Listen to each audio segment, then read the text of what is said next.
Start பண்ணலாம். வாக்குண்டாம் நல்ல மனமுண்டாம் மாமலராள் நோக்குண்டாம் மேனி நுடங்காது பூக்கொண்டு துப்பார் திருமேனி தும்பிக்கையான் பாதம் தப்பாமற் சேர்வார் தமக்கு.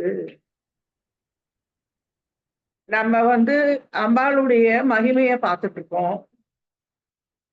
அம்பாளுடைய மகிமைக்கு அளவு கிடையாது, நமக்கு தெரியும்.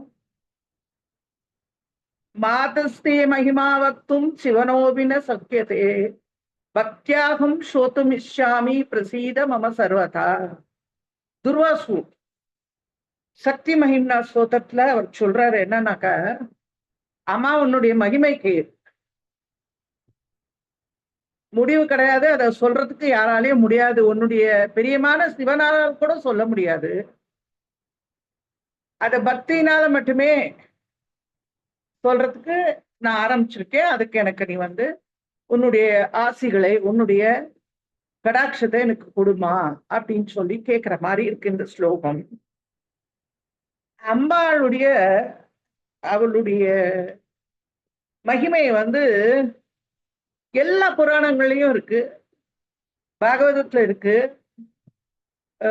பிரம்மாண்ட புராணத்துல லலிதா சஹஸ்ரநாம திருச்சதி இருக்கு, தேவி மகாத்மியம் இருக்கு. அதான் சண்டி சப்தசதின்னு சொல்லுவோம். அந்த தேவி மகாத்மியத்துல மார்க்கண்டேய புராணத்துல இருக்குது, அதுல தேவி மகாத்மியம் இருக்கு. அப்புறம் அம்பாளை வழிபடுற நூல்கள்லாம் ஆர்ணவம் தந்திரம் அப்படின்னு சொல்லி நிறைய நூல்கள் இருக்கு. சத்து சஷ்யா தந்திரஹின்னு சொல்றார் ஆச்சாரியர் சௌந்தர லகரியில. அவ்வளவு தந்திரங்கள் இருக்கு. உமாமகேஸ்வர தந்திரம், வாமகேஸ்வர தந்திரம், இதெல்லாம் சிவசக்திய ரெண்டு பேரும் பேசி அதை முடிக்கிற மாதிரி சம்வாதம், அவளுடைய சம்வாதம் முடிகிற மாதிரி இந்த தந்திரங்கள்லாம் முடியும். அம்பாளுடைய வேண்டுகோளுக்கு இணங்கி இந்த எல்லா தந்திரங்களுடைய சாரமா ஸ்ரீ தந்திரம் அப்படிங்கிறத பகவான் சுவாமி பரமேஸ்வரன் கொடுத்திருக்காரு நமக்கு. இதுக்கு பேரு ஸ்ரீபுர உபாசனை அல்லது ஸ்ரீ வித்யன்னு சொல்றோம். தேவியை ஆராதிக்கிறதுக்கு நிறைய நமக்கு மந்திரம் யந்திரம் தந்திரம் எல்லாம் நிறைய இருக்கு. மந்திரம் யந்திரம் தந்திரம் இது ஸ்ரீ வித்யில ரொம்ப முக்கியமானது. ஏன்னா நம்ம இப்ப பார்த்துட்டு இருக்கிறது ஸ்ரீ வித்யை, அதுல ரொம்ப முக்கியமானது. அதாவது ஒரு மந்திரம் நம்ம சொல்றோம் இல்லையா, அக்ஷரங்கள், அந்த பீஜங்கள், அதனுடைய கருத்தை உருவகப்படுத்துவது, அதுக்கு ஒரு form. These letters we give them a form. அதுதான் இந்த யந்திரம் அப்படிங்கிறது. அந்த அந்த யந்திரத்தை நிறுத்துறதுக்கு, நம்ம மனசுல நிறுத்துறதுக்கு, நம்ம சித்தத்துல நிறுத்துறதுக்கு செய்யக்கூடிய பூஜைகள், நியாசங்கள், இதெல்லாம் முத்திரைகள், இதுக்கெல்லாம் தந்திரம்னு பேரு. ஸ்ரீவித்யோட முக்கியமான மந்திரம் பஞ்சதசாட்சரி. இது 15 எழுத்துன்னு மட்டும்தான் சொல்லியிருக்கேன். அந்த எழுத்துக்கள் எவைன்னு இன்னும் நான் சொல்லல. எப்ப சொல்லணுமோ இப்ப சொல்றேன். இதுக்கு முக்கியமான யந்திரம் ஸ்ரீ சக்கரம். தந்திரம் என்னன்னா ஐக்கிய அனுசந்தானம். அப்படின்னா என்ன அப்படின்னாக்க, நம்மளோட உடம்பே ஒரு யந்திரம் தான். நம்ம உடம்பு ஒரு யந்திரம். நான் என்னுடைய புஸ்தகத்துல ஏற்கனவே எழுதியிருக்கேன். இது அமி யந்திராக துமி யந்திரின்னு சொல்ற ராமகிருஷ்ண பரமஹம்சர். அதாவது என்னுடைய சரீரம் யந்திரம், அதை இயக்கிற யந்திரி நீ அப்படின்னு அம்பாளை சொல்ற. ஏன்னா அவர் காளி உபாசகர், பவதாரணியோட உபாசகர். அந்த அம்பாள் கிட்ட அவர் சொல்றார். இது சதா கால பூஜை. நம்முடைய சரீரத்தையே சிறந்த எந்திரமா கருதி நம்ம பண்றோம்ல பூஜை, அது எப்ப வேணா பண்ணலாம். அதுக்குதான் சௌந்தர லகரியில ரொம்ப அழகா ஆச்சாரியார் சொல்றார், ஜப்போ சல்பஹ ஷில்பம் சகலமபி முத்ரா விரச்சனா கதிகி பிராதிக்ஷிண்ய கிரமண மசன ஆத்யாஹுதி விதிஹி பிரணாமக சம்வேஷக சுகமகில ஆத்மார்ப்பண திருஷா சபரியா பரியாய ஸ்தவபவது தன்மே விலசிதம். அதாவது நான் உட்கார்றது, நடக்கிறது, பேசுறது, படுத்துக்கிறது, தூங்குறது, சாப்பிடுறது எல்லாம் உன்னுடைய பூஜை. எல்லாமே என்னுடைய என்னுடைய கரங்களும் என்னுடைய காலும் என்னுடைய உடம்பும் செய்யக்கூடிய எல்லா விஷயங்களும் உன்னுடைய பூஜை. இத வந்து அபிராமி பட்டர் நின்றும் இருந்தும் கிடந்தும் நடந்தும் நினைப்பது உன்னை என்றும் பார்ப்பது உன் மலர்த்தாள் அப்படின்னு அவர் ரொம்ப அழகா சொல்றேன். எதுக்கும் ஒரு இது பண்ணிடு யூரின் ஒண்ணு இல்லன்னா அதாவது வந்தா இந்த கலியுகத்துல அம்பாள் தான் சர்வ தேவ தேவி ஸ்வரூபிணி. ஏன்னா நமக்கு தெரியும் அவளுடைய பாதார விண்ணங்கள்ல எல்லாரும் சரணாகதி பண்ணிடுறா. அப்ப அவளை நம்ம நமஸ்காரம் பண்ணும் போது எல்லாரையும் நமஸ்காரம் பண்ண மாதிரி அது வந்து அதுக்கு சாட்சி. எல்லாருக்கும் நமக்கு நமஸ்காரம் பண்ணிட்டோம், எல்லா தேவர்களுக்கும். இந்த நம்ம ஆத்மால அம்பாளை பார்க்க ஆரம்பிக்கிறோம்ல நமக்குள்ள, அது வந்து என்ன ஆகுதுன்னா கடைசியில நிர்குணம், சகுணம், கர்மம், பக்தி, யோகம், ஞானம், அத்வைத்தம், துவைத்தம், இல்லறம், துரோரம் எல்லாம் அம்பாளுக்கு உகந்தது. அதனால அந்த அவளை உள்ள பார்க்க ஆரம்பிச்சோன்னே அவ வந்து நமக்கு தரிசனம் கொடுத்துருவோம் அப்படிங்கிறது நம்முடைய நம்பிக்கை. இப்போ நீ நம்ம உண்ணாமல 2-3 தடவை ஒரு கேள்வி கேட்டுட்டே இருக்கா என்ன, அதாவது இது சொல்லி கொடுத்தேன் இல்லையா உங்களுக்கு சியாமளா தண்டகம். அப்பவே நான் இது சொல்லி கொடுத்துருக்கேன், ஆனா வந்து நீங்க ஞாபகம் வச்சுக்கலையா என்னன்னு எனக்கு தெரியல.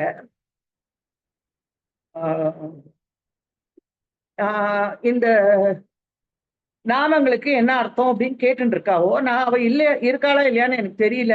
இல்லாட்டாலும் நான் இதை சொல்லிடுறேன், ஏன்னா அவளுக்கு சொல்லலைங்கிற அந்த குறை வேண்டாம், உங்க எல்லாருக்குமே சேர்த்து இதை சொல்லியிருக்கேன்.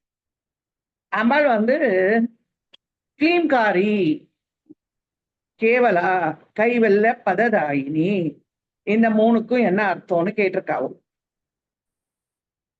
நடுவுல வந்து குஹ்யான ஒரு நாமம் வருது. குஹ்யான்னா ரகசியம்னு அர்த்தம். மந்திரமே ரகசியமா வச்சுக்கிறது. மந்திரங்கள்லாம் மந்திரம்னா என்ன அர்த்தம்னா ரகசியம்னு அர்த்தம். அந்த ரகசியத்தை காப்பாத்துறவர் மந்திரி, அவருக்கு பேர் மந்திரி. பெண்பாலா இருந்தா மந்திரினின்னு சொல்றோம். அம்பாளுடைய பெண்பால் சியாமளா தேவி மாதங்கி, அவளுடைய மந்திரி, அவளை மந்திரினி அப்படின்னு சொல்றோம். கிளீம்காரி, கிளீம்னா என்ன அப்படிங்கிறதுக்கு உங்களுக்கு நான் வந்து இதுல உங்களுக்கு அர்த்தம் சொல்லியிருக்கேன், நீங்க கவனிக்கலையா என்னன்னு தெரியல, மறுபடியும் ஒரு தடவை சொல்றேன் கேட்டு. அம்பாளுடைய ஒரு சின்ன ஒரு படம் ஒண்ணு இப்ப நீங்க வரையணும். உங்ககிட்ட எல்லாம் ஒரு கையில ஒரு புஸ்தகமும் பென்சிலும் இருக்கா? எல்லாருக்கிட்டையும் ஒரு புஸ்தகம் பென்சில் இருக்கா? இருக்கு டீச்சர். மேல ஒரு பிந்து போட்டுக்கோமா, ஒரு ஒரு பொட்டு வச்சுக்கோ.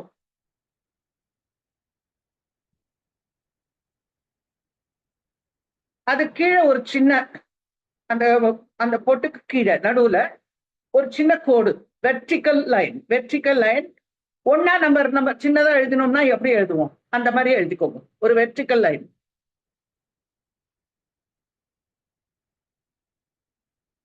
அந்த வெர்டிக்கல் லைன் முடியிற இடத்துல ஹாரிசான்டலா ஒரு சின்ன லைன் போட்டுக்கோங்க. அந்த வெர்டிக்கல் லைனோட இந்த ஹாரிசான்டல் லைன் கொஞ்சம் பெருசா இருக்கணும்.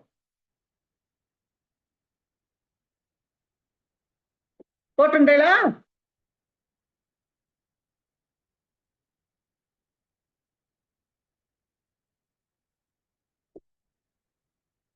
போட்டுண்டேலா? போட்டுட்டோம் டீச்சர். எனக்கு தர சொல்லணுமா?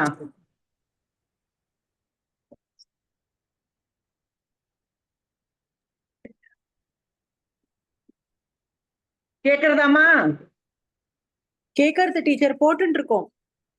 போட்டு இருக்கேன். சரி, இப்போ அந்த ஹாரிசான்டல் லைன் போட்டுட்டேலும் இந்த வெர்டிக்கல் லைனுக்கும் ஹாரிசான்டல் லைனுக்கும் மேல அந்த 2 பக்கமும் ரைட் அண்ட் லெஃப்ட் 2 பக்கமும் 2 புள்ளி வச்சுக்கோங்க, பிந்து 2 பிந்து போட்டுக்கோங்க. 2 சைஃபர், ஆக்சுவலா வட்டம், 2 வட்டம்.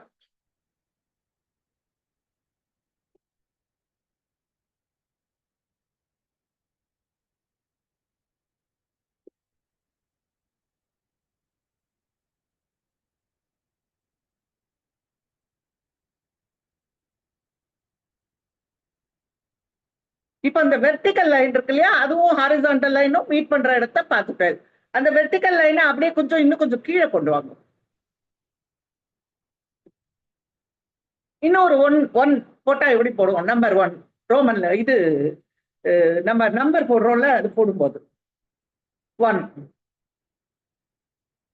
அதுக்கு கீழே ஒரு சின்ன ட்ரையாங்கிள் போட்டுக்கோங்க.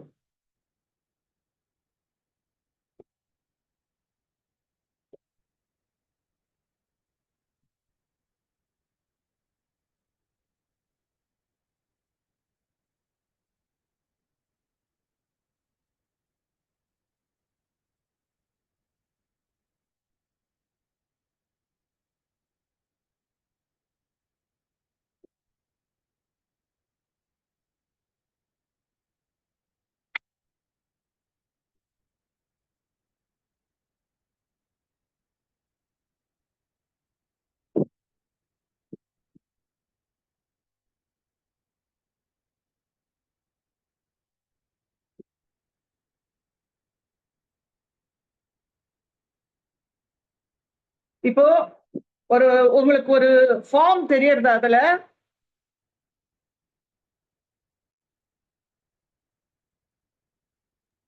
தெரியறது டீச்சர், ஒரு ஃபிகர் தெரியறதா? தெரியறது. மேல ஒரு பிந்து வச்சிருக்கேன்ல, ஒரு மேல ஒரு பொட்டு மாதிரி, ஆமா. அது அம்பாளுடைய முகம்.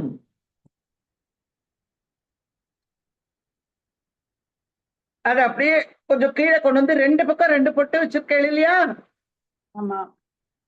அது அம்பாளுடைய ஸ்தனங்கள். அது கீழே வெர்டிக்கல் லைனுக்கு அந்த ஹாரிசான்டல் லைன் முடிச்சு, அந்த ஹாரிசான்டல் லைன் தான் அம்பாளுடைய இடுப்பு. அப்புறம் அந்த வெர்டிக்கல் லைன் கொஞ்சம் கீழே வந்து ஒரு ட்ரையாங்கிள் போட்டிருக்கேன் இல்லையா, ஆமா. அது அம்பாளுடைய இடுப்புக்கு கீழ்பாகம். இப்போ அது உங்களுக்கு எப்படி தெரியறதுமா? It looks like a feminine figure இல்லையா, ஒரு பெண் வடிவமா தெரியறதா இல்லையா? ஆமா. அந்த காலத்து லிபி எழுதுற அந்த லிபியில ஈ அப்படின்னு எழுதுற எழுத்து இப்படிதான் இருக்குமா. ஓ, அதுக்குதான் இந்த ஈ அப்படிங்கிற எழுத்துக்கு இவ்வளவு முக்கியத்துவம்.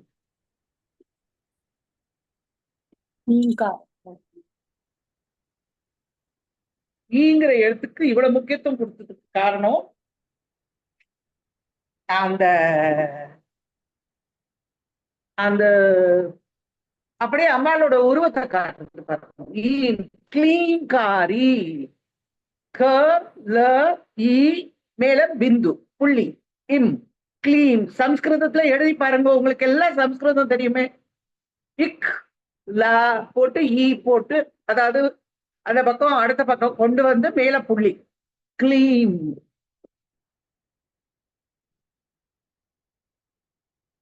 அம்பாளுடைய முகம் கழுத்து வரைக்கும் காமிச்சிருக்கேன். அதுக்கு கீழே கழுத்துக்கு கீழே அந்த ஸ்தனங்கள்ல இருந்து இடுப்பு வரைக்கும் காமிச்சிருக்கேன்.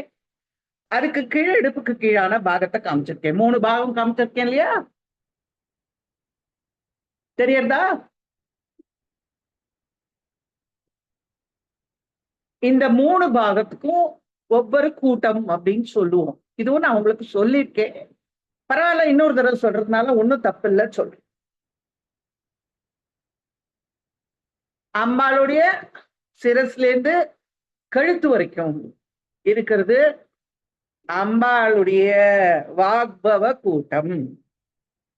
ஸ்ரீ வாக்பவ கூட்டைக்க ஸ்வரூப முக பங்கஜாயை நமஹா. லலிதா சஹஸ்ரநாமம். அடுத்தது கழுத்துக்கு கீழேந்து இடுப்பு வரைக்கும் அம்பாளுடைய மத்திய கூட்டம் அல்லது காமராஜ கூட்டம். கண்டாத கடி பர்யந்த மத்திய கூட்ட ஸ்வரூபாயை நமஹா அப்படின்னு அது வந்து அம்பாளுடைய மத்திய கூட்டம். அடுத்தது அம்பாளுடைய இடுப்புல இருந்து அம்பாளுடைய பாதம் வரைக்கும், இடுப்புல இருந்து கீழ் வரைக்கும் அம்பாளுடைய சக்தி கூட்டம். சக்தி கூட்டைக்கு தாபன்ன கட்டியதோ பாகதாரிண்யை நமஹா.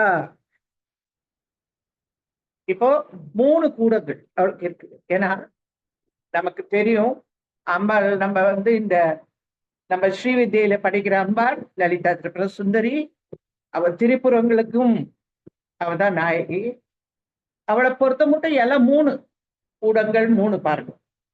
இப்போ நான் சொல்ல போற மந்திரங்கள் பீஜங்களும் 3 சொல்ல போறேன். அந்த 3 பீஜங்களும் உங்களுக்கு அவள் இச்சா கிரியா ஞான சக்தி 3 சக்தி. அவ வந்து பூ புவா சுவான்னு 3 லோகம் அவதான். 3 அவஸ்தைகள் ஜாகிரத ஸ்வப்ன சுஷுப்தி 3 அவஸ்தைகளோ. சத்துவம் ரஜஸ் தமஸ் 3 குணங்கள் அவோ. 3 வேதங்களோட வடிவம் அவோ. திரிநயனா திரிகூட்டா த்ரீ அக்ஷரி. இப்ப அந்த 3 அக்ஷரங்களையும் சொல்ல போறேன், அந்த பீஜங்களை சொல்ல போறேன். திரிபுரா 3 அந்த திரிபுரத்துக்கும் நாயகி. தேவி திரயம் சரஸ்வதி லக்ஷ்மி பார்வதி 3. மூர்த்தி திரயம் பிரம்மா விஷ்ணு சிவன். அவதான் எல்லாம். திரிகோணா சக்கரம் பார்க்க போறோம் இப்போ. ஸ்ரீ சக்கரம் எப்படி அதோட அமைப்புன்னு. திரிகோணா 3 கோணங்கள். திரிரேகா 3 ரேகா இருக்கு. இதெல்லாம் இப்ப நம்ம பார்க்கணும். ஆனாக்கா அதுக்கு முன்னாடி இந்த 3 பீஜங்கள் என்னென்ன, அவளுடைய இந்த கூடத்துக்கான பீஜங்கள் எது எது அப்படின்னாக்க, முதல்ல ஐம். ஐம் ஐம்ங்கிறது எதுல எடுத்திருக்குனாக்க ஆ இ ஏ.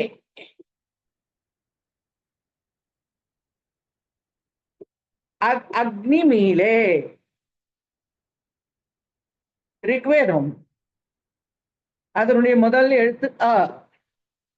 ஈஷேத்வா. ஈஷேத்வானாக்க யஜுர்வேதம். அக்ஞ ஆயாகி சாமவேதம்.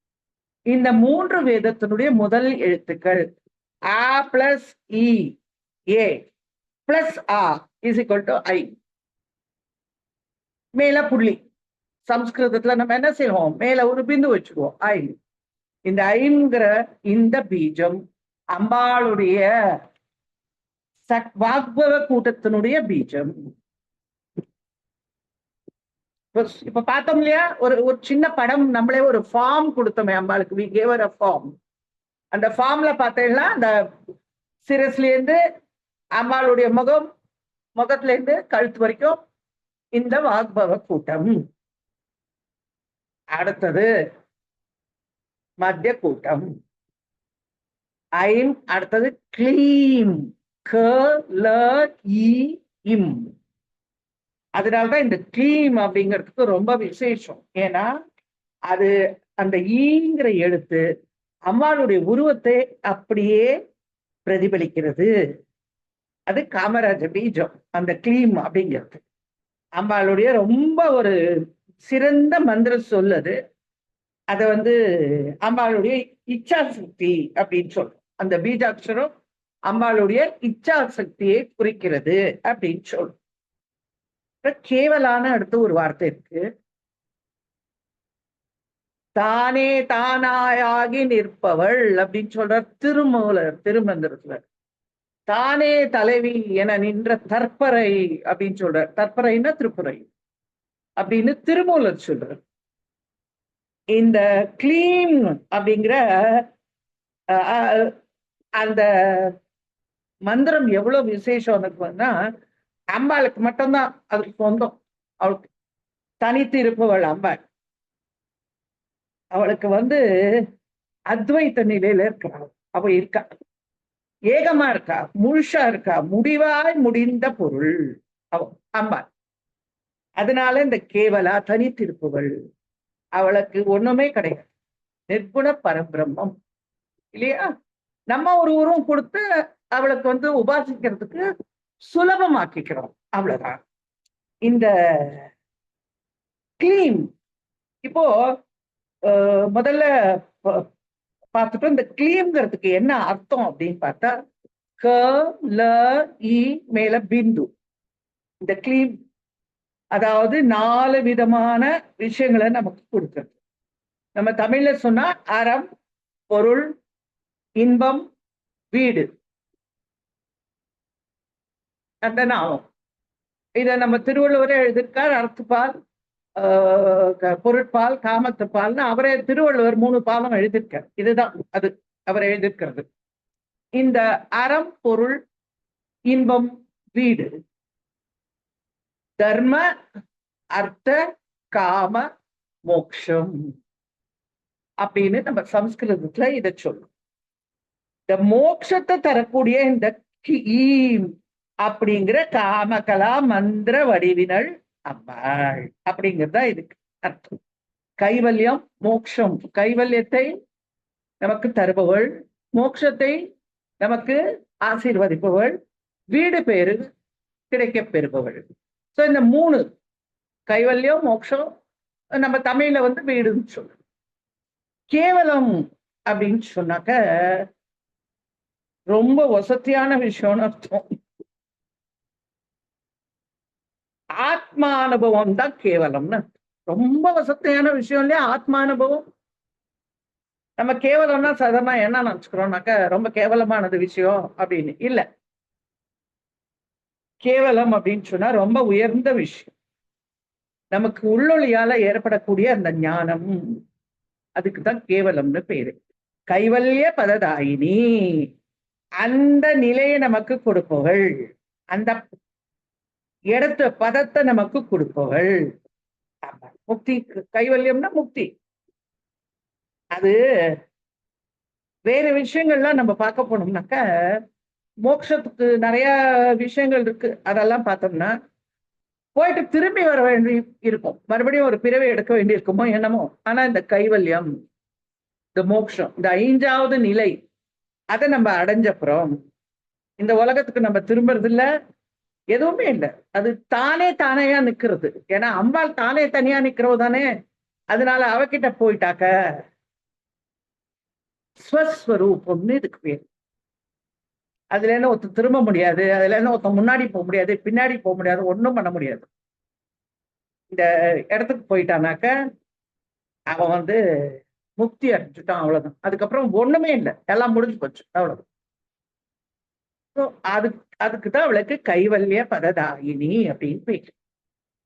இந்த கிளீங்காரி, கேவலா, கைவல்ய பததாயினி அப்படிங்கிற இந்த 3 வார்த்தைக்கும் இப்போ என்கிட்ட அர்த்தம் கேட்ட உண்ணாமலை இருக்காளா இல்லையான்னு எனக்கு தெரியல. ஆனா நீங்க எழுதிக்கோங்க எல்லாரும். அவளும் அடுத்த வாரம் வந்ததும் எழுதி. அப்ப இங்க யாராவது தமிழ் புரியாம இருக்கிறவா இருக்காளா? இங்கிலீஷ்ல சொல்லட்டுமா இதையே மறுபடியும்? இல்லம்மா, எல்லாரும் தமிழ் புரிஞ்சவாதான் நினைக்கிறேன் இருக்கிறவா. தமிழ் புரிஞ்சவா? சரி, ரொம்ப சந்தோஷம், ரொம்ப நல்லதா போச்சு. இப்போ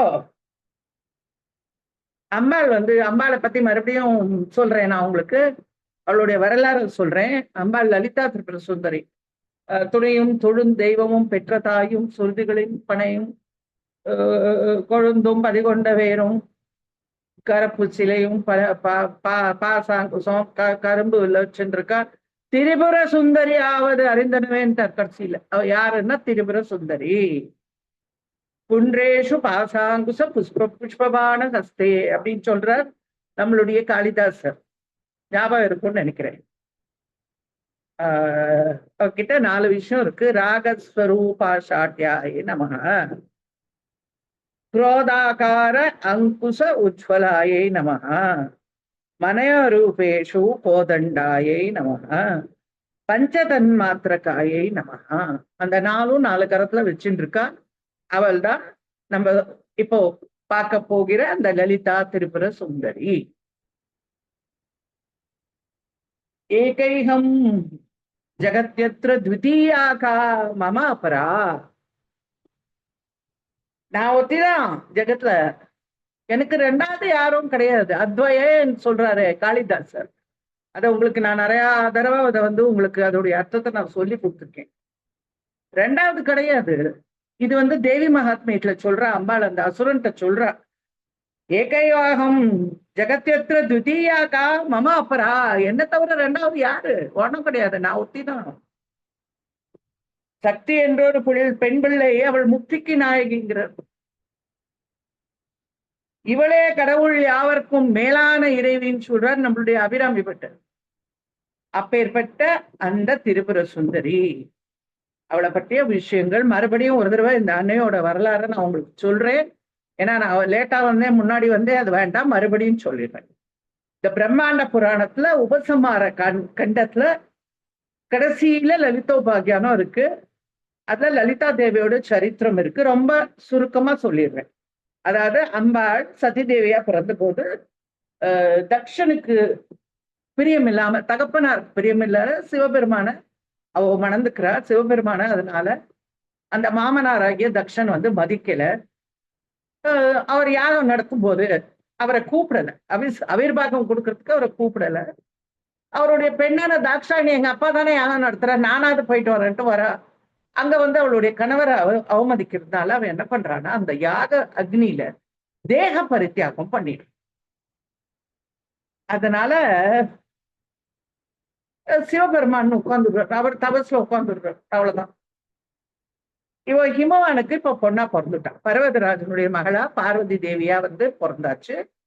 இப்போ நிறைய அசுரர்கள்லாம் அவ வந்து படாப்படுத்துவா, இந்த தேவர்களை படுத்திட்டு இருக்கா. அப்ப எப்படியாவது சிவபார்வதியோட திருமணத்தை நடத்தணும்னு சொல்லிட்டு இந்த மன்மதனை கூப்பிட்டு, அப்பா ஏதாவது பண்ணப்போ அப்படின்னு அனுப்பிச்ச உடனே அவன் பாவம் வந்து அந்த அம்பை விட்டான்.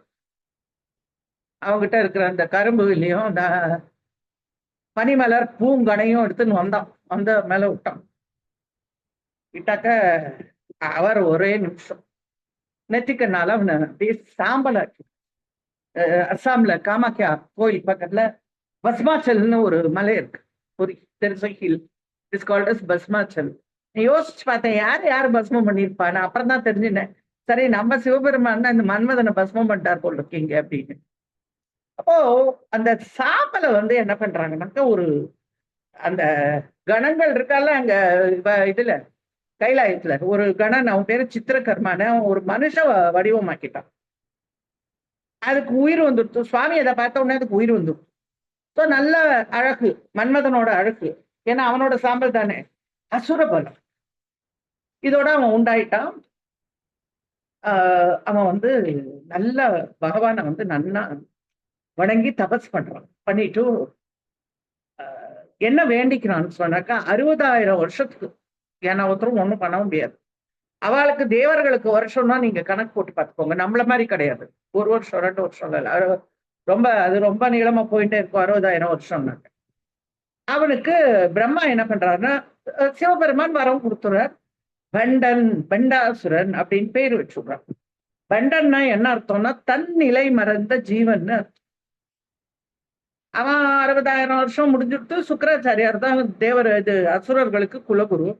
அவர் இன்னும் என்னெல்லாம் பண்ணி அந்த 60,000 வருஷத்தை இன்னும் நீட்டிக்கலான்னு அவர் சொல்லி கொடுக்கிறார். இதுக்கு முடிவே இல்லாம போறதுனால மகாவிஷ்ணு என்ன பண்றாருனாக்க, தன்னுடைய மாயா சக்தியால ஒரு பெண்ணை உருவாக்கி அவனை பண்டாசுரன்ட்ட அனுப்பிச்சு அவனை மயக்கி தெய்வ சக்திகள்லாம் அவன் மறந்து போகும்படியா பண்ணியிருக்கான்.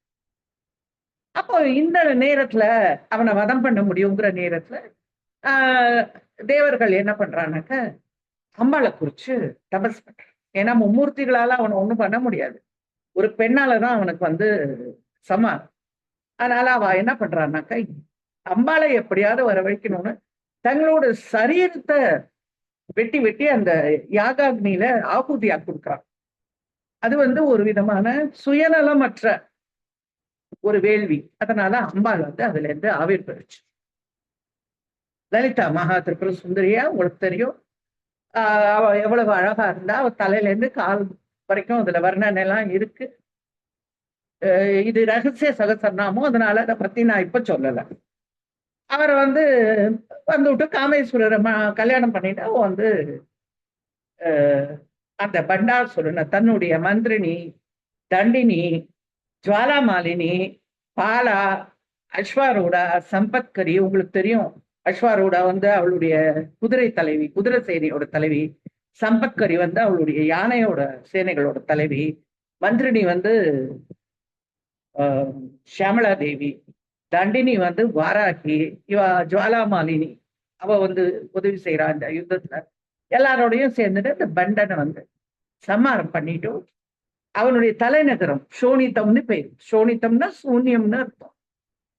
அதையும் அழிச்சிட்டு தேவர்கள் எல்லாம் அம்பாள் வாழ்த்துறா, அவளெல்லாம் சேர்ந்துட்டு அவளை வாழ்த்துறா.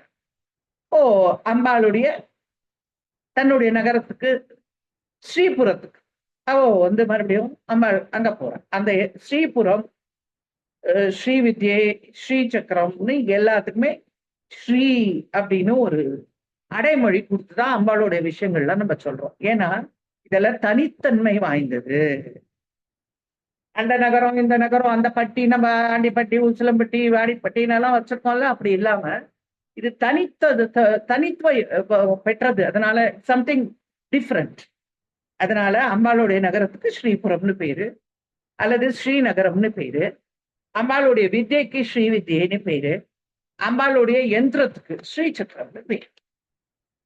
இதெல்லாம் வந்து தெரிஞ்சும் தெளிப்போ. நீங்க லலிதா சகஸ்ரநாமம் எப்படி உண்டானது அப்படின்னு இப்போ நம்ம அதுக்கு போவோம். அது யார் யாரு கத்துருக்கா, எப்படி கத்துருக்கா அப்படின்னு. இந்த லலிதா சகஸ்ரநாமம்ங்கிறது எப்படி பண்ணப்பட்டிருக்குங்கிறதும் உங்களுக்கு நான் சொல்லியிருக்கேன் ஏற்கனவே, மறுபடியும் சொல்றேன். அம்பாளுடைய நவாவரணத்துல 7வது ஆவரணமான சர்வரோகர சக்கரம். அங்க இருக்கக்கூடிய வசினி வாக்தேவிகள் 8 தேவிகள் இருக்கா. அவளுக்கு பேரு வசினி வாக்தேவிகள். அந்த தேவிகள் தான் இந்த லலிதா சகஸ்ரநாமத்தை நமக்கு கொடுத்து. அம்பாள் சொல்றா, எனக்கு எத்தனையோ நாமா இருக்கு, அந்த ஒரு 100 நாமாவை அழகா எடுத்து என்னுடைய பக்தர்கள் எல்லாம் சொல்லக்கூடிய மாதிரி அழகா பண்ணி கொடுங்கன்னு சொல்றா. அவ இந்த 1000 நாமாக்களை பண்ணி இந்த அதாவது ஸ்தோத்திர காண்டத்துல பல ஸ்தோத்திரங்கள் இருக்கு. மந்திரினி தேவி, தண்டினி தேவி, அவளோட சகஸ்ரநாமம் எல்லாம் இருக்கு. ஆனா இந்த லலிதா தேவி சகஸ்ரநாமம் மாத்திரம் இல்லை. ஏன்னு சொன்னாக்க இதுக்கு பேரு லலிதா ரகசிய சகஸ்ரம். இத வந்து குரு கிட்ட இருந்து உபதேசம் பெற்றுக்கொள்ள வேண்டும். அப்படிப்பட்ட குரு யாருன்னு கேட்டா ஹயக்ரீவர்.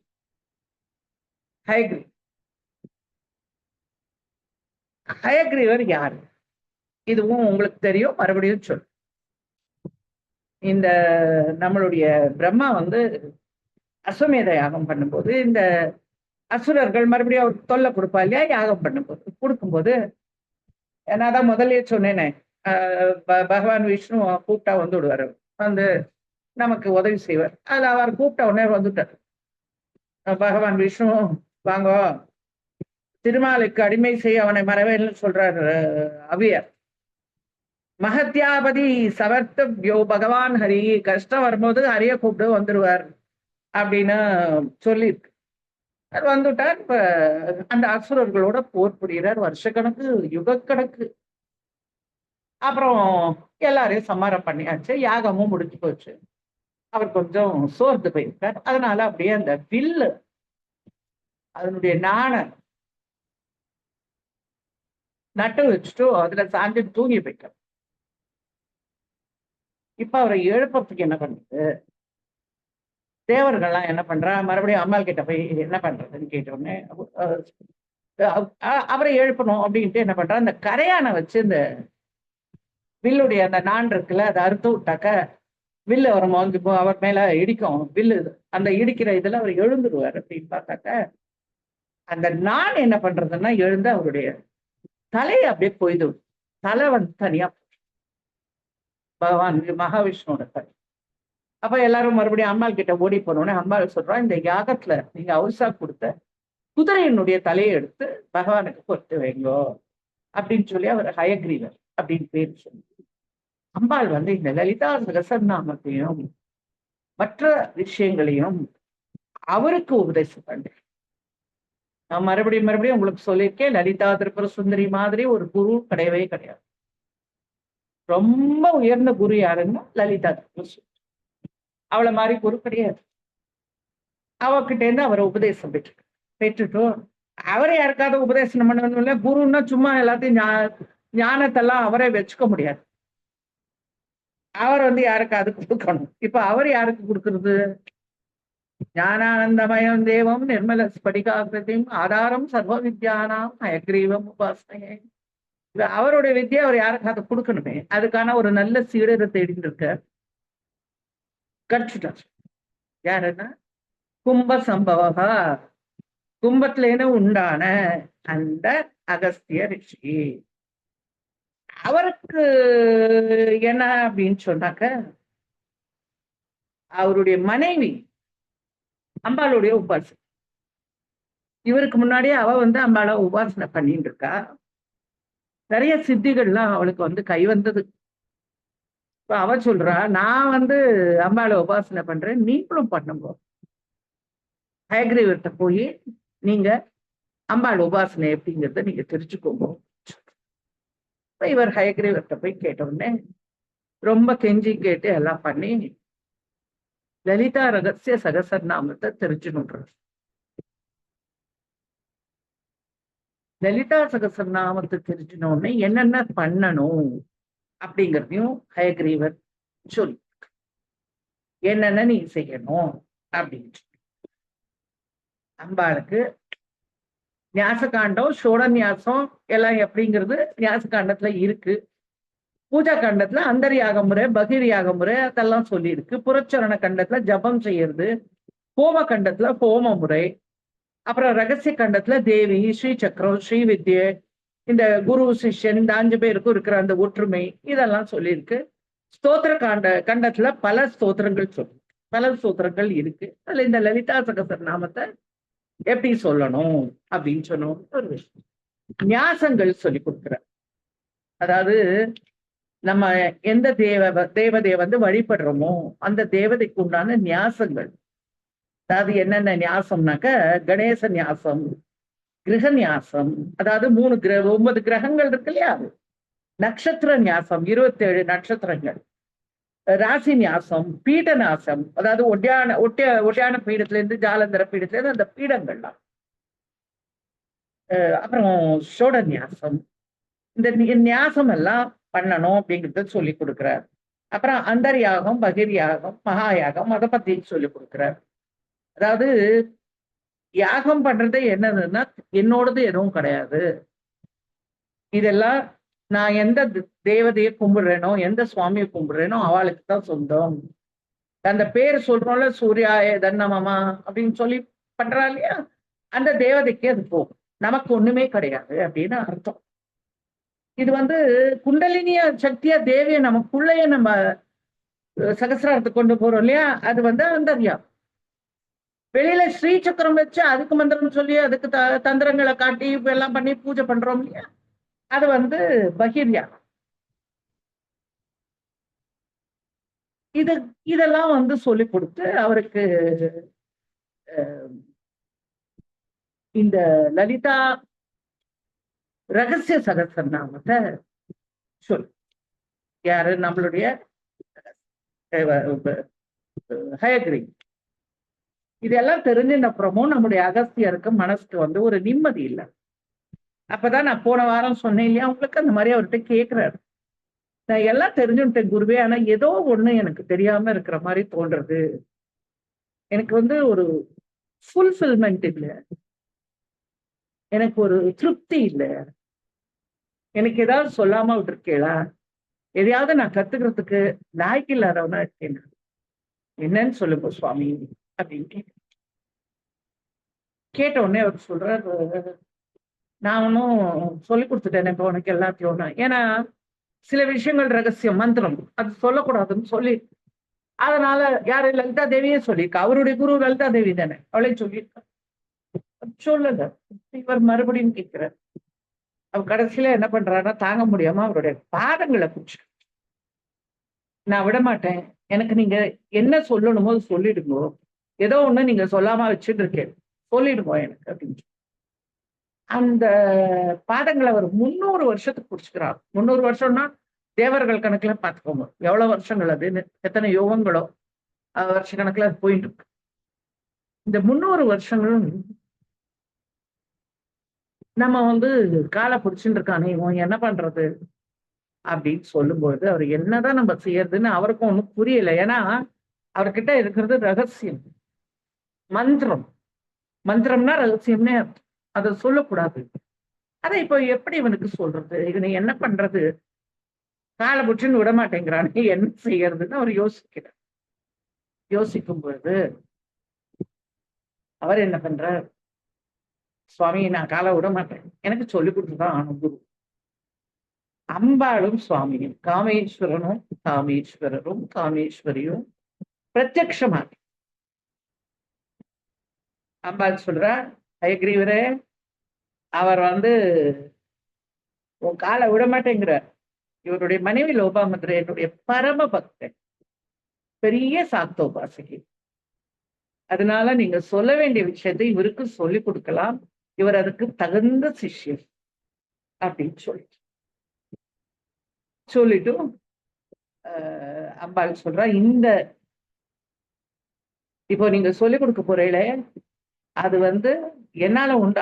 அவளும் அவரும் சேர்ந்து, சுவாமியும் சிவசக்தியை 2 பேரும் சேர்ந்து பண்ணின நாம சொல்லிக் கொடுங்க, இவனுக்கு சொல்லிக் கொடுக்கறதுக்கு இவன் ஆயிட்டு, இவன் தகுந்தவன் தான், சொல்லிக் கொடுங்கன்னு சொன்ன உடனே அவன் மறைஞ்சு போயிடுறா. அப்போ ஹயக்ரீவருக்கும் ரொம்ப சந்தோஷம். அப்பா உன்னாலதான் எனக்கு சுவாமிக்கும் அம்பாளுக்கும் தரிசனம் கிடைச்சது, ஒரு நல்ல சிஷ்யன் நீ, எனக்கு ஒரு நல்ல தரிசனத்தை கொடுத்துட்டேப்பா, ரொம்ப சந்தோஷம். இப்போ நான் உனக்கு இந்த ரகசிய மந்திரங்களை சொல்லி தரப்போறேன் அப்படின்னு சொல்லிட்டு ஸ்ரீ வித்யை அல்லது பஞ்சதசாட்சரி அப்படிங்கிற இந்த மந்திரங்களை சர்வ பூர்த்திகரி, ஏற்கனவே நான் சொல்லியிருக்கேன் இதோட பேரு சர்வ பூர்த்திகரி, இந்த மந்திரங்களை நான் சொல்லித்தரேன்ப்பா அப்படின்னு சொல்லிட்டு அவருக்கு இந்த லலிதா திரிஷதியை சொல்லியிருக்க. திரிஷதி சதம்னா 100, த்ரீஷதி 3 சதம் 300 நாமாக்கள் 15 அக்ஷரங்களால ஆனது இந்த பஞ்சதசாட்சரம். இந்த 15 அக்ஷரங்களும் அம்பாளுடைய 3 கூடங்கள், வாக்பவ கூட்டம், மத்திய கூட்டம், சக்தி கூட்டம். இந்த 3 கூட்டத்துக்கும் சொந்தமானது இந்த பீஜங்கள் எல்லாம். ரொம்ப ரொம்ப விசேஷமான பீஜங்கள், ரொம்ப சிறந்த பீஜங்கள். ஹயக்ரீவரே என்ன சொல்றார், கிருதார்த்தோசி கிருதார்த்தோசி கிருதார்த்தோசி கடோத்பவாங்கிற, நீ ரொம்ப கிருதார்த்தன்பா, உனக்கு அம்பாளே உனக்கு இதை சொல்லிக் கொடுக்க சொல்லிட்டா, இத நான் உனக்கு இப்போ சொல்லிக் கொடுக்க போறேன், உன்னை விட பெரிய பக்தன் இதுக்கு யாரும் கிடையாது, அந்த காரணத்தினால உனக்கு சமமான லலிதா பக்தர்களே இல்லை அப்படின்னு சொல்லிட்டு இத சொல்லி கொடுக்கிறார். பிரம்மா, விஷ்ணு, சிவன் இவாழ்லாமே தேவியோடைய தரிசனத்துக்காக காத்துட்டு இருக்கா, தபஸ் பண்றா.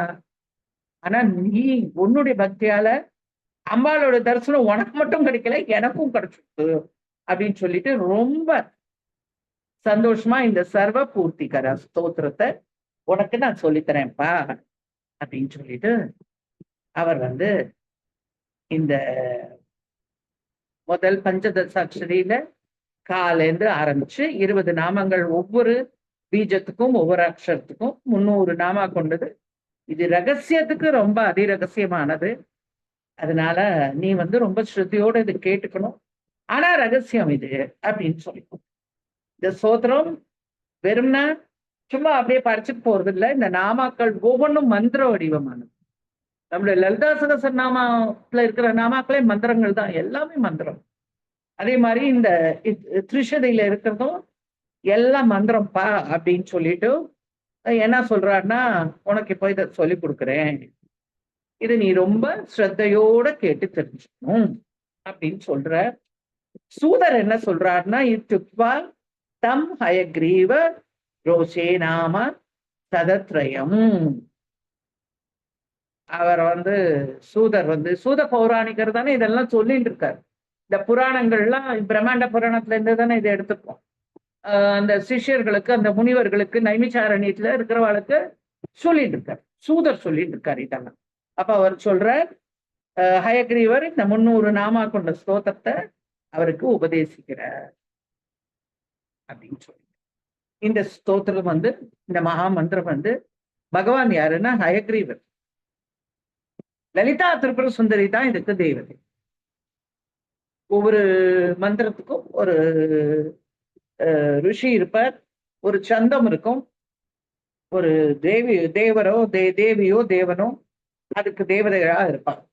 இதுக்கு லலிதா மகா திரிபுர சுந்தரி அவள்தான் இதுக்கு தேவதை. இப்போ இந்த எழுத்துக்கள் எது எது அப்படின்னு இப்ப நான் சொல்ல போறேன். இது உங்களுக்கு நான் ஏதோ சொல்லி கொடுத்துட்டேன், நாளையில இருந்து நீங்கள்லாம் இந்த பூஜை பண்ணலாம் கிடையாது. ஸ்ரீ வித்யை அப்படிங்கறத குருமுகமா தான் கத்துக்கணும். நான் உங்களுக்கு குருதான். நான் ஸ்ரீ வித்யை பூஜை பண்ணியிருக்கேன். என்னுடைய அம்மா பெரிய சாத்தோபாசகி. எங்க அம்மா தினமுமே பண்ணுவோம், எல்லா பூஜைகளும் பண்ணுவோம், ரொம்ப அழகா பண்ணுவோம். அம்பாளுக்கு நைவேத்தியம் பண்றதே பார்க்கறதுக்கு ரொம்ப சந்தோஷமா இருக்கும். இவ்வளவு பார்த்து பார்த்து பண்ணுவோம் எங்க அம்மா. எனக்கு எப்படி இந்த ஸ்ரீவித்யை சொல்லிக் கொடுத்தா, பஞ்சதசாட்சரி சொல்லி கொடுத்தான்னாக்க, நான் அம்மா அப்பாவை பார்க்க போவேன். எங்க அப்பா அம்மா கொஞ்சம் வயசாயிட்டு தனியா இருந்த மெட்ராஸ்ல நான் பார்க்க போவேன். இங்கேருந்து போகும்போது அப்பா கொஞ்சம் காலில் அப்பாவுக்கு நடக்க முடியாது, அந்த ரூம்ல அவர் படுத்துட்டு இருப்பார். நான் யூஸ்வலா அப்பாவோட தான் படுத்து, அப்பா பக்கத்துல கீழே படுத்துப்பேன், அப்பா கட்டில படுத்துட்டு இருப்பார். பாத்ரூம் போகணும்னா அப்பா எழுப்பி கூட்டின்னு போவேன் ராத்திரியில, நான் அப்பா பக்கத்துல தான் பார்ப்பேன். அம்மா சொல்லுவோம், தினம் நான் இந்த வேலையை செஞ்சுட்டு இருக்கேன், இப்போ நான் கொஞ்சம் ரெஸ்ட் எடுத்துக்கிறேன்னு சொல்லுவோம் அம்மா. அதனால அம்மாவோட அந்த வேலையை நான் பண்ணுவேன். அப்பா மெதுவா எழுப்பி கை பிடிச்சி பாத்ரூம் போட்டுருப்பாரு. ஒரு நாள் அங்க அம்மா என்ன பண்ணானாக்க, தூங்கிட்டா, அம்மா தூங்கிட்டா. நான் அப்பாவோட ரூம்ல தான் கீழே படுத்துட்டு இருந்தேன். என்னமோ திடீர்னு தோணிட்டு சரணம் அம்மா ரூம்ல அம்மா கட்டிலுக்கு பக்கத்துல படுத்துட்டேன். அம்மா கட்டில படுத்துட்டு இருக்கா, நான் கீழே படுத்துட்டேன். ரொம்ப வேர்க்கும், அங்கெல்லாம் வெயில் ஜாஸ்தியா ஒரு தலாணி வச்சுன்னு தரையில படுத்துட்டேன். அம்மா திடீர்னு என்ன பண்ணா, நடுராத்திரி எழுந்துரு அப்படின்னு சொல்லி, எழுந்து கட்டில உட்காரு அப்படின்னு சொல்லி, கட்டில உட்கார்ந்தோடனே என் தலையில கையை வச்சு அம்மா எனக்கு சொல்ல மந்திரம் சொல்லி கொடுக்க. அம்மா என்னம்மா இது, நீ பாட்டுக்கு ஏதோ சொல்லிட்டு இருக்க. She was in trance. என்ன நடக்குதுன்னு அவளுக்கு தெரியல. ஒரு டிரான்ஸ்ல இருக்கா, ஒரு ஏதோ ஒரு உலகத்துல இருக்கா அம்மா. நான் பல்லாவது தேய்ச்சிட்டு வரேம்மா, கொஞ்சம் இருமா அப்படின்னு. ஒன்றும் கேட்கல. அம்மா கையை தலையில வச்சு சொல்லி, நீ சொல்லு, திருப்பி சொல்லு அப்படின்னு சொல்றாங்க. நானும் சரி, நான் அம்மா சொல்றாளேன்ட்டு திருப்பி சொல்லு. அப்புறம் கொஞ்ச நேரம் கழிச்சு அம்மா ரொம்ப சாதாரணமா போயிட்டா. அதுக்கப்புறம் போயிட்டு தூங்கிட்டா, படுத்துன்னு தூங்கிட்டா. நான் போய் மறுபடியும் பல்லெல்லாம் தேய்ச்சிட்டு மூஞ்சி எலும்பிட்டு என்ன பண்றதுன்னு தெரியாம கொஞ்சம் இங்கேயும் அலைஞ்சிட்டு, அப்புறம் அப்பா ரூம்ல போய் அப்பாக்கு தொடைய படுத்து கரெக்டால எழுந்து அம்மா கிட்ட கேட்டேன், ஏமா திடீர்னு ராத்திரி இந்த மாதிரி ஏதோ நீ பண்ணிய, என்ன விஷயம் அப்படின்னு கேட்டேன். இல்ல அம்மாள் உனக்கு இந்த பஞ்சதசாட்சரி சொல்லிக் கொடுக்க சொன்னா சொல்லிட்டேன்மா, சொல்லி கொடுத்துட்டேம்மா அப்படின்னு சொல்லி அவ்வளவுதான். அம்மா தான் குரு எனக்கு, சொல்லி கொடுத்தேன். அதுக்கப்புறம் அம்மா எப்படி பூஜை பண்றான்னு பார்த்துட்டு அதே மாதிரி நான் பண்ண அவ்வளவுதான். எனக்கு வேற குரு எல்லாம் கிடையாது, எங்க அம்மா தான் குரு. எங்க அம்மாவுக்கு ஒருத்தர் குரு இருந்தார். யாருன்னாக்க, எங்க அம்மாவுடைய மாமாவுடைய பிள்ளை. அவர் திருவாரூர்ல இருந்தார்.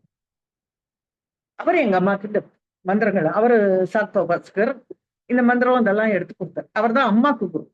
எனக்கு அம்மா குரு. அம்மா she made it so simple for me.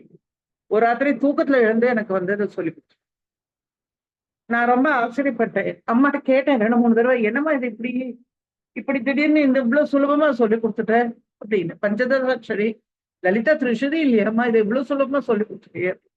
இல்லம்மா, எனக்கு அம்பாள் தான் சொல்லி கொடுக்க சொன்னா, நான் சொல்லி கொடுத்தேன். அப்புறம் நான் ஸ்ரீ சக்கரம் எல்லாம் வச்சுட்டு பூஜை எல்லாம் பண்ணியிருக்கேன். இப்போ பிள்ளைகிட்ட கொடுத்துருக்கேன், அவனை பண்ண சொல்லி கொடுத்தேன். அதனால நீங்களும் ஒரு நல்ல குருவா தேர்ந்தெடுத்து அவர்கிட்ட இந்த பூஜை எல்லாம் எப்படி பண்றது அப்படிங்கிறத நீங்க தெரிஞ்சுக்கோங்க. இதோ சக்கரம் இருக்கு, சக்கரத்தை அப்ப சக்கரத்தை போடுப்பா, சக்கரத்தை பார்த்துக்கட்டும்.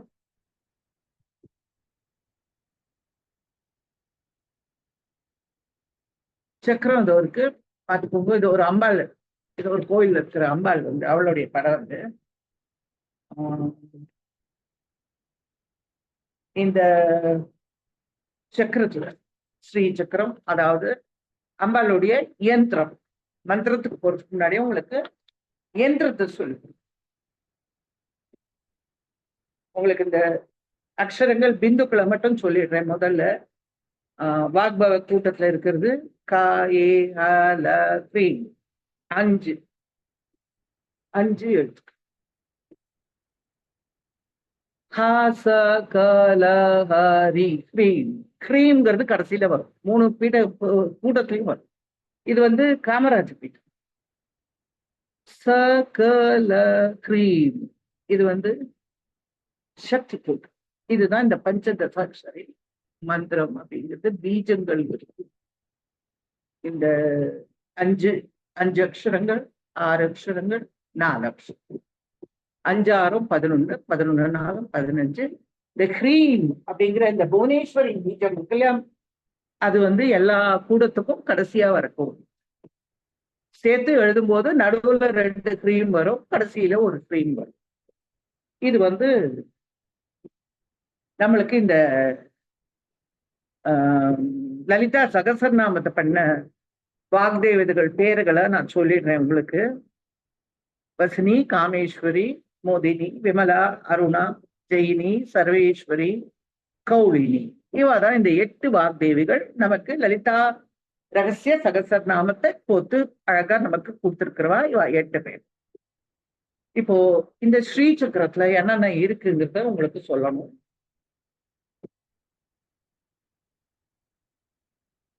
இது சொல்லிட்டு நான் அதுக்கப்புறம் உங்களுக்கு திரிஷதி சொல்ல ஆரம்பிக்கிறேன்.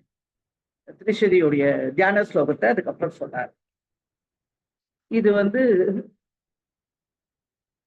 இந்த ஸ்ரீ சக்கரம் அப்படிங்கிறது வந்து எல்லாரும் வச்சுட்டு இருக்கேன். நம்ம உமா ரொம்ப அழகா வரைஞ்சிருந்தா எனக்கு ஒன்று அனுப்பிச்சிருந்தா நான் அதை கூட எடுத்து என்னோட பர்ஸ்ல வச்சுட்டு இருக்கேன். இதை போட்டு பிரிண்ட் அவுட் எடுத்து என்னோட பர்ஸ்ல நான் அதை வச்சுட்டே இருக்கேன். எப்போ என் கூட இருக்கும் அது. உங்களுக்கு ஸ்ரீ சக்கரம் நீங்க எல்லாரும் பார்த்துருக்கேன், என்னங்கிறது உங்களுக்கு தெரியும். ஒன்றும் தெரியாததோ கஷ்டமான விஷயமோ கிடையாது. பிந்து திரிகோண வசுகோண தசாயுக்ம மன்வஸ்ட நாகதள சம்யுத ஷோடசாரம் விருத்தத்ரயம் ச தரணீ சதனத்ரயம் ச ஸ்ரீசக்கரமேத துதிதம் பரதேவதாயா. பிந்து நடுவுல புள்ளி இருக்கு இல்லையா, இங்க வெள்ளையா தெரியும் பார்த்தீங்கன்னா. நான் போட்டிருக்கிற ஸ்ரீ சக்கரத்துல நான் கலர் பிரிண்ட் அவுட்டே எடுத்து உங்களுக்கு போட்டிருக்கேன். ஏன்னா அந்த கலர்லாம் தெரியட்டும். அது வந்து வெள்ளையா நடுவுல இருக்கிறதுனா பிந்து கோணம். அதுக்கப்புறம் வசு கோணம், அஷ்ட வசுக்கள் இல்லையா, 8 கோணம், அதனால வசு கோணமா. தசார யுக்மா 2 10 கோணம். அப்புறம் 14 கோணம். மன்வஸ்ட நாகத சம்யுத ஷோடசாரம் 16 தடம். விருத்தத்ரயம் 3 வட்டம். பாருங்க 3 வட்டம் இருக்கும். அதுக்கப்புறம் 3 கோட்டு பூபுரம். தரணி சதனத்ரயம் 3 கோடு வெளியில இருப்பாரு. அந்த வெள்ளை, சிவப்பு, மஞ்சள், அந்த 3 கோடுகள். ஸ்ரீசக்கரமேவ துதிதம் பரதேவதாய. இதெல்லாம் அம்பாளுடைய பரதேவதனுடைய ஸ்ரீசக்கரம்னு அழைக்கப்படுகிறது. மறுபடியும் ஒரு தடவை சொல்றேன், கேட்டுக்கோங்க, வேணா எழுதிக்கோ. பிந்து திரிகோண வசுகோண தசாரயுக்ம மன்வஸ்ர நாகதள சம்யுத ஷோடசாரம் விருத்தத்ரயம் ச தரணீ சதனத்ரயம் ச ஸ்ரீசக்கரமேத துதிதம் பரதேவதாயா. இந்த ஸ்ரீ சக்கரத்தை அடுத்த வாரம் உங்களுக்கு என்னென்ன இருக்கு, ஆவரண தேவதைகள் யார் யாரு, இந்த 9 ஆவரணத்துக்கும் பேர் என்ன, எல்லாம் அடுத்த வாரம் சொல்லுங்க. ஏதாவது கேள்விகள் இருந்தா கேளுங்க. தீபாவோ கீதாவோ ஏதோ கேட்கணும் எங்கிட்டன்னு சொன்னா, நிறைய 4-5 கேள்வி இருக்குன்னு கேட்கலாம்.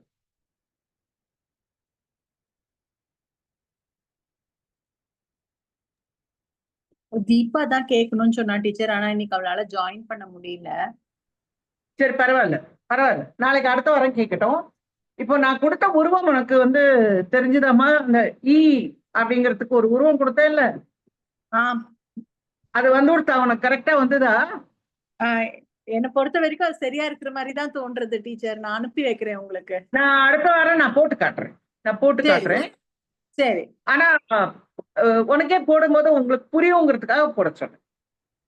மேல அது முகம் right. மாட்டுவது ஒரு பிந்து முகம், அதுக்கப்புறம் ஒரு கோடு வந்து கழுத்து, கழுத்து, அப்புறம் ஸ்தனங்கள், அதுக்கப்புறம் இந்த பக்கம் ஒரு கோடு போட்டிருக்கேன்ல ஹாரிசான்டல், அதுக்கு மேல 2 பிந்து போட்டிருக்கேன்ல, வலது பக்கம் ஒரு பிந்து இடது பக்கம் பிந்து, அது அம்பாளுடைய ஸ்தனங்கள்.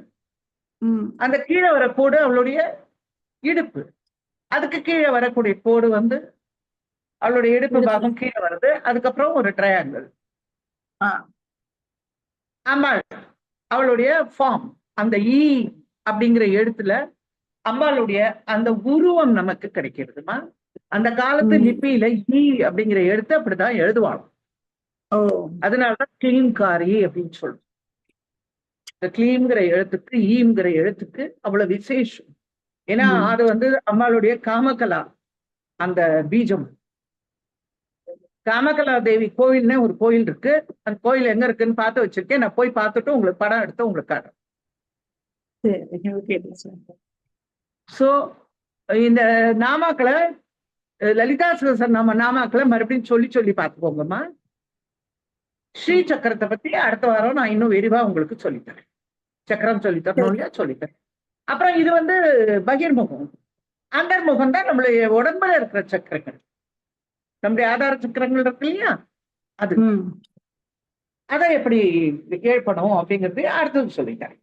முதல்ல நம்ம உருவப்படுத்தி வச்சிருக்கோம்ல, நம்ம ஒரு கருத்துக்கு உருவம் கொடுத்துருக்கோம் இல்லையா, இது வந்து ஸ்ரீ சக்கரம். இதை வந்து எப்படி நம்ம எப்படி அதுக்குள்ள போகணும், அப்படி ஆவரணம் அப்படின்னா மறைப்புன்னு அர்த்தம். இந்த ஒவ்வொரு மறைப்பா விலக்கி விலக்கி விலக்கி அந்த தேவதைகள், அந்த யோகினிகள் நம்மள அம்பாள் கிட்ட அழிச்சுன்னு போகிறோம். அது எப்படிங்கிறத சொல்லி ரொம்ப சந்தோஷம். எல்லாருக்கும் என்னோட ஆசீர்வாதங்கள். அவ வேலை பார்க்க கிளம்புவோம். தேங்க்யூ டீச்சர், ரொம்ப சந்தோஷம். நமஸ்காரம் டீச்சர். நமஸ்காரம் டீச்சர். எல்லாருக்கும் ஆசீர்வாதம், ஆசீர்வாதம், ஆசீர்வாதம்.